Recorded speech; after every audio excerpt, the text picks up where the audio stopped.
At approximately 6 p.m. Eastern Standard Time, December 30th, 2024, God gifted me a dream.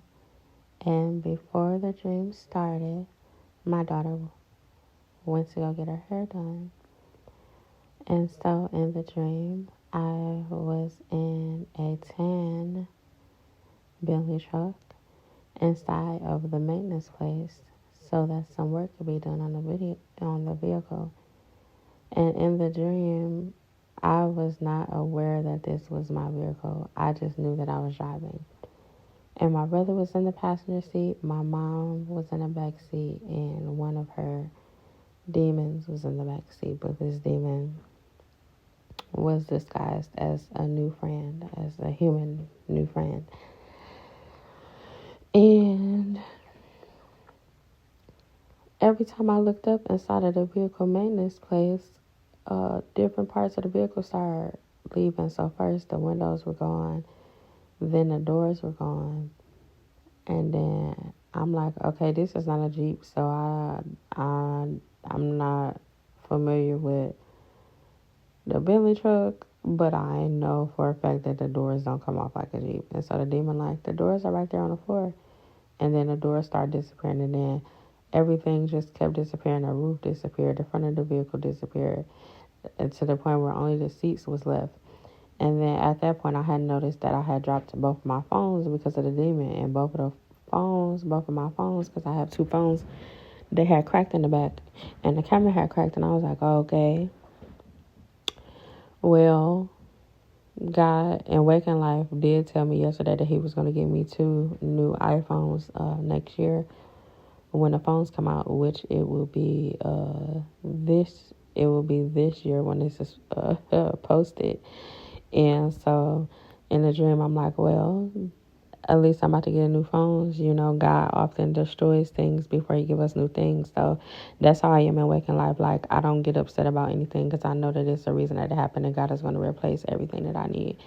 And so I start to notice that the demon is a demon, so I start binding it up. And I feel the demon energy trying to make me believe that I'm weak, when really it's just the demon that's actually weak, because demons have no power. They just feed off of humans and life. So I'm binding it up, and I'm looking around, and it's like nobody can see what's going on. And then some people that like work in the office space that's connected to the maintenance center, they came out, asked me where was the proof that this is my vehicle. And so I don't have no proof that this is my vehicle because it wasn't my vehicle. Well, I didn't know that it was my vehicle. And because I just heard God saying in my head, like, yes, it was. And so I'm talking to them at the same time and binding up the demon. And then I'm just deciding to, like, get some help with binding up the demon. So I'm talking to the people at the cubicle. I'm talking to the people waiting to get their vehicle serviced, and they just looking at me. And in the dream, I could tell that the demons had a control on them, because demons can only have access to you when you are in sin. And so they were literally like deaf, dumb, blind, and lame. And these are not slurs or derogatory terms. This is how the Bible describes it. And so they could not move, they could not talk, they could not speak, they could not think, and it was like they could not hear me. All they could do was look at me. But all I was trying to tell them to say was, I bind you up. Tell the demon that you binding them up. And I'm noticing that they not believers, so I'm like, say I believe in Jesus. I believe in Jesus. Just say I believe in Jesus. And they couldn't even say it. They couldn't even comprehend it. And in the Bible, it even says that that the devil has unbelievers blind. And just because you say you believe in God doesn't mean that you are a believer, because if you really believe God, you would not be living in the sin that you live in. And so there's hundreds of thousands of people who say they believe in God, but when you talk to them, they don't pray every day. They don't understand the ways that God communicates. They don't read the Bible. They don't go to church. They don't have no fruit of the spirits. They're caught up in every way of the world. They're lusting. They're drinking. They're smoking. They're doing drugs. They're having unwed sex. They have bad attitudes. Just all of the things. Nothing that's reflecting God. And so, except for the gift of grace and mercy that God kept them alive. Okay. So I'm constantly like getting closer and closer to the door, and I'm noticing that the demon is following me, and so I'm just steady like binding it up, but like the demon still like coming after me, and I'm like, okay, the devil really trying to make me feel like this is not working, because I know that the demon is not supposed to still be following me if it's bound up, but it keep following me, but I know that this is working and stuff like that. So I'm having all of this awareness in a dream. And so this is not separate from the dream. Like, I'm not observing the dream and having this awareness. I'm literally in the dream knowing that, like, as I'm binding them up, that the demon want me to believe it's not working, even though I know that the demon is supposed to not follow me when I bind it up and stuff like that. So I'm steady heading to the exit, and that's why it couldn't stop me, because it was bound up. All it could do was try to irritate me from the outside, but it could not possess my mind, my body, my spirit, my soul like it did everybody else that was inside that maintenance center. I had just recorded this voice note and it had deleted, and I asked God, like, was this a sign that you just wanted me to interpret a dream? And you didn't want me to put it out? And God was like, no, re-record it, which I should have known that was the answer anyway, because God would have just had me talk the dream out loud without making a voice note. Like, I'm not one of the people who make them type of mistakes. I know that everything that I do is what God got me to do, but I still, like, it's moments like this that God even have me go through that so people can understand just all the unique ways that God works and stuff like that. And so I'm steady heading to the door, and the demon just following me. And at this point, the demon not even saying nothing or doing nothing or trying to touch me. I'm just still binding up the demon, because at this point you following me. Like, you're not supposed to be following me, so I'm doing whatever I got to do for you to get away from me. And so it's all these business people walking by, and they so caught up in what they're doing that they don't see that I need help. And they don't even care to help me when I'm talking to them. Like, they ignore me, but they know that they ignore me. Or some of them looking at me and they don't care, and they just focusing on their paperwork, focusing on their computer and stuff like that, their tablets and stuff. So I get to like the end of the hallway that's like right before the exit, and it's this guy that I had met from Clubhouse, and he used to be a pastor. I didn't meet him in real life. I connected with him on past life. We was doing, I mean, not in past life. Jesus Christ. I mean, that kind of was a past life, because I'm not into none of the stuff that I was in when I met him. And I do be hearing a lot of Christians call it their past life, but you know, it's literally still the same life. It's just a reflection of saying, oh, technically it is a past life because we born again. Okay. So thanks God. That's just the realizations that I begin in real time. This is so much better than the original one. And the original was 20 minutes, but I was decoding the dream while I was doing it. So this one gonna be way shorter than 20 minutes. This is so cool. I just love God so much. So God is so powerful, because it's this Christian podcast, and I'm supposed to go on to tell them my story about how I left all the new age and sin and stuff alone. And I was literally watching that podcast, and I paused it to record this, and I have recorded my submission video to that channel 3 different times to make the video shorter. And I know I'm not gonna have to record this one the third time, but yeah, my video was like 19 minutes then. It was like 16 minutes, and I think I had got it down to like 13 minutes. My goal was 7 minutes, but it was not happening.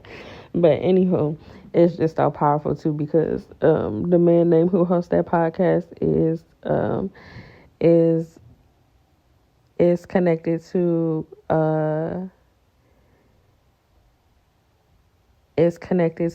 the Dry Bones Bible verse, because his name is Ezekiel.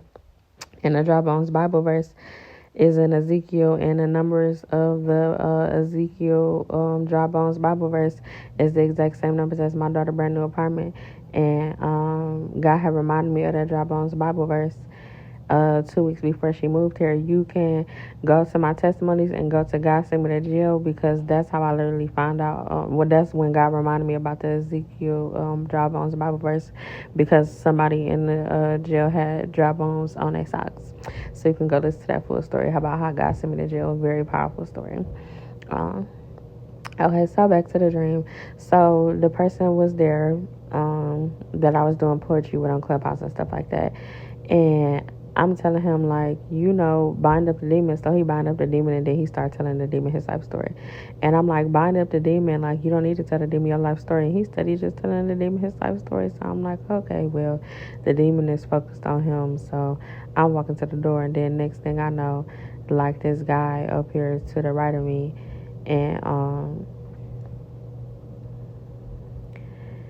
the next thing I know, the demon is on the ground, and it just looked like it can't move. Like, it's like just non-functioning. And so then I like took a few more steps, about to walk out the glass doors. You know those glass revolving doors where you have to step in it, and you can either push or it's automatic, and it's like a circle.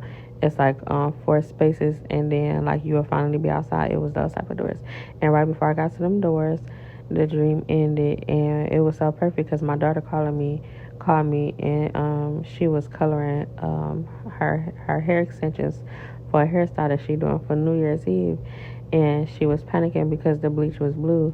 And I was like, you don't have to worry. That's how you tone the blonde hair, because when you lighten hair to blonde, it looks like brassy, and so people tone it so that it'll look like a healthier version of blonde and stuff like that. And God had told me that even that was a sign, because the term blondes have more fun than people call, like they call blondes airheads, and they call them like dumb blondes and stuff like that. And Satan like is connected to the air and stuff like that. So that's why the demons like be affecting people's thoughts and stuff like that, and making people fall and all of that type of stuff. It's different type of elements of demons and stuff like that, but that's one of the channels that Satan used in the Bible and stuff like that. And so God was saying like that was also connected to the dream, because when people say blondes have more fun, the type of fun that they're talking about is worldly fun, and you have to literally be spiritually dumb to consider the worldly fun as fun. And also that airhead, which means that they're filled with demonic thoughts. And blondes, this is a stereotype from like years ago. They also like typically connected to like high maintenance people and stuff like that. And the high maintenance lifestyle is full of people who are caught up in living this high maintenance lifestyle. All they care about is the look, but they're not focused on being. So inside they're spiritually dead, but they look like they have so much life outside. And so that's what God was telling me was going on in a dream, was that all of these people were, they either worked in this luxury maintenance environment, because I was getting the luxury Bentley truck maintained, and or they were either working in that place, or they were waiting to get their high maintenance stuff worked on. But in the meantime, they had no type of life inside of them. They were just controlled by demons, just moving around, and like they were literally like zombies. Like it's like they didn't have they couldn't comprehend anything but the devil's territory. And so that's literally a reflection of waking life. When you meet all of these people, over 90% of these people who have luxuries, they do not know God. They are not free of sin. They're smoking, they're drinking, they're doing drugs, they're jealous, they have low self-esteem, they are overworking themselves, they are arrogant, they are full of pride, they do not pray every day, they do not hear the way that God communicates. Just a whole bunch of different things. And when you talk to them about God, they don't care. They get an attitude. They or they might understand it and accept it, but don't make a change. Just everything except for obeying God. And so that is a part of my purpose, to disrupt that and bring them, make them realize that God is calling them back home. Okay, so technically they never left home because they belong to God. But anyway, I thank you for listening to this dream. And God was telling me that the Bentley truck was like a tannish gold, and God was saying that represent my marriage being covered by God in the earthly realm, and that represented me like having to leave behind all of the stuff that I had picked up from the family that I was born into, so that the family that God has for me to start a new generational blessings and dismantle all of them generational curses. I had to do away with that, and it destroyed a lot of things. And those demons follow me, but it couldn't follow me to the next level, which was where I was going before I walked through them doors. And that's why I woke up, because I'm living in that reality of the next level. Like Jesus be fighting for me all the time. It's a Bible verse that say that we had a power to trample over serpents and scorpions. Well, God gifted me a vision of him carrying me over scorpions and serpents, because I have literally been doing this stuff all my life. I just didn't know. I have been helping people all my life. I have been doing my purpose all of my life. I mean, of course, I was in sin too, but I've been in my purpose my whole life. And so God is saying, like, okay, let me show you like how I'm fighting for you. Let me show you how to fight spiritually for real.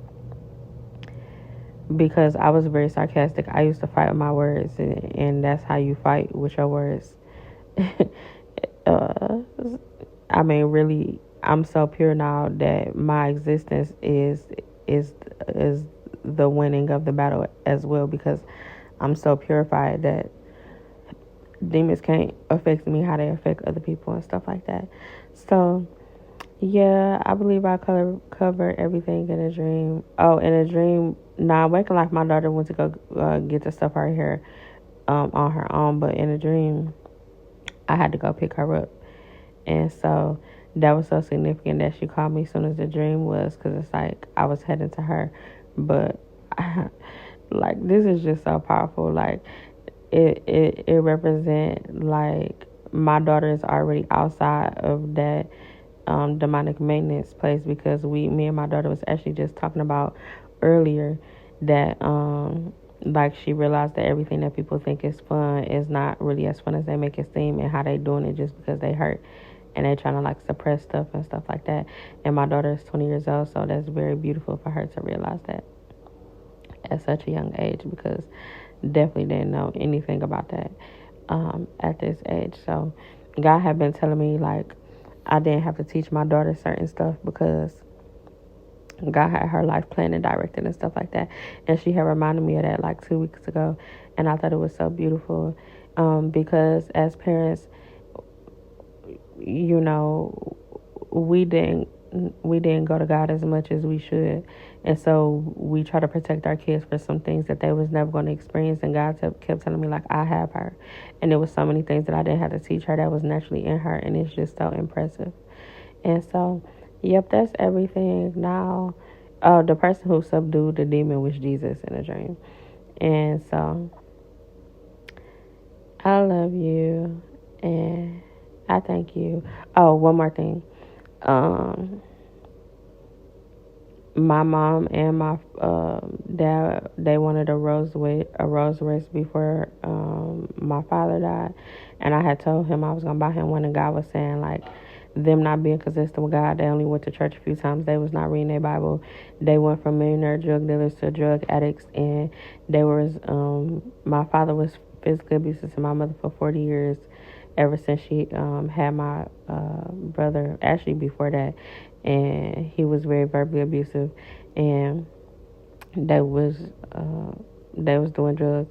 My father died on Thanksgiving being mean to me and my mom, and he died of an overdose with a woman that he had been cheating on and off with for over 30 years and stuff like that. And so my mom and my dad never did any spiritual, physical, or emotional work to address all the trauma that they had been through. And so in return, they could not get the finer things in life, the spiritually and physically legal way, because they did not focus on the spiritual legalities of things. And my parents were just so arrogant and looked down on people who didn't have luxuries to the point where I didn't even want luxury stuff.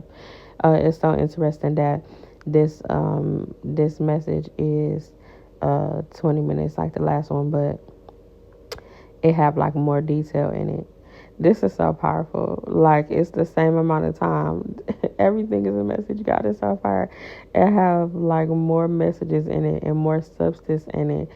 And I was able to speak it more fluently because I had already discussed the dream. Because, I get visions and stuff while I'm saying it out loud. This is a tip that I always tell people to say out loud what you thinking in your head.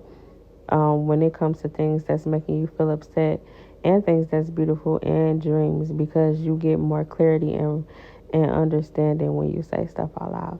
It adds a different power to it. When it's things that's perceived unlikely, when you say it out loud, it don't have as much power as you think it does. And you will realize like how a lot of this stuff sounds so silly. So I love you. I thank you for listening, and most importantly, God does too. I am a spiritual advisor, and I address all areas of life. I have details about what I do in the description area, including the email address to contact me. My sessions start at $45.